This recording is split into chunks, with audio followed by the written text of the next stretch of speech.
కాంగ్రెస్ సర్కార్పై తీవ్ర స్థాయిలో విరుచుకుపడ్డారు BRS working president KTR. Kaleshwaram తెలంగాణలో కాకుండా ఇంకెక్కడ కట్టినా కేసీఆర్ కు అత్యున్నత పురస్కారం దక్కేదన్నారు కేటీఆర్. చిల్లర రాజకీయాలు చేసే పార్టీలున్న చోట కాకుండా ఇంకెక్కడైనా కడితే గొప్ప గౌరవం దక్కేదన్నారు.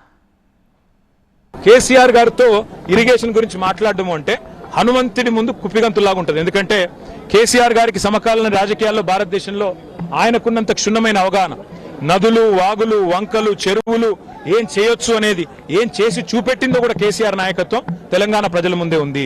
బ్రహ్మాండంగా తెలంగాణను 1,00,00,000 ఎకరాల మాగాణం చేసి వరిధాన్యం ఉత్పత్తిలో పంజాబ్ను, హర్యానాను దాటిపోయి తెలంగాణ అనే కరువు పాలిత ప్రాంతాన్ని ఇవాళ భారతదేశంలో అగ్రభాగాన్ని నిలబెట్టినందుకు కేసీఆర్ గారికి నోటీసులు ఇస్తారా? లేదా ప్రపంచంలోనే అతిపెద్ద లిఫ్ట్ ఇరిగేషన్ ప్రాజెక్టును 4 ఏళ్లలో ప్రజాస్వామ్య భారతదేశంలో కట్టినందుకు మీరు నోటీసులు ఇస్తారా? దేనికి ఇస్తారు కేసీఆర్ కు నోటీసులు? అన్ని చర్చలు కూడా ఇవాళ కమిషన్ ముందు జరుగుతాయి. ఎన్ని ప్రశ్నలు అడిగినా వాటికి సమాధానాలు సమర్థవంతంగా మేము చెప్తాము. ఇప్పటికే హరీష్ రావు గారి ప్రజెంటేషన్ తోనే కాంగ్రెస్, బీజేపీ నాయకులు ఫ్యూజులు ఎగిరిపోయినాయి. ప్రజలకు కూడా మొత్తం వాస్తవాలు అర్థమైపోయినాయి. వాడు కొత్తగా చెప్పడానికి కానీ మరి అడగడానికి కానీ వాస్తవంగా ఏం లేదు. కానీ సాంకేతికంగా పిలవాలి కాబట్టి పిలిచడం నేను అనుకుంటాను. మొత్తానికి కాళేశ్వరం కమిషన్ విచారణలో చివరి ఘట్టం ముగిసినట్లే కనిపిస్తోంది.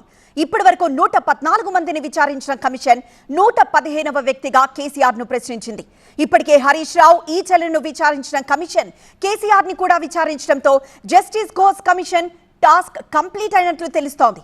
జూలై నెలాఖరు గడువు ముగుస్తూ ఉండడంతో ఇక కమిషన్ తుది నివేదిక ఇచ్చే అవకాశం ఉంది.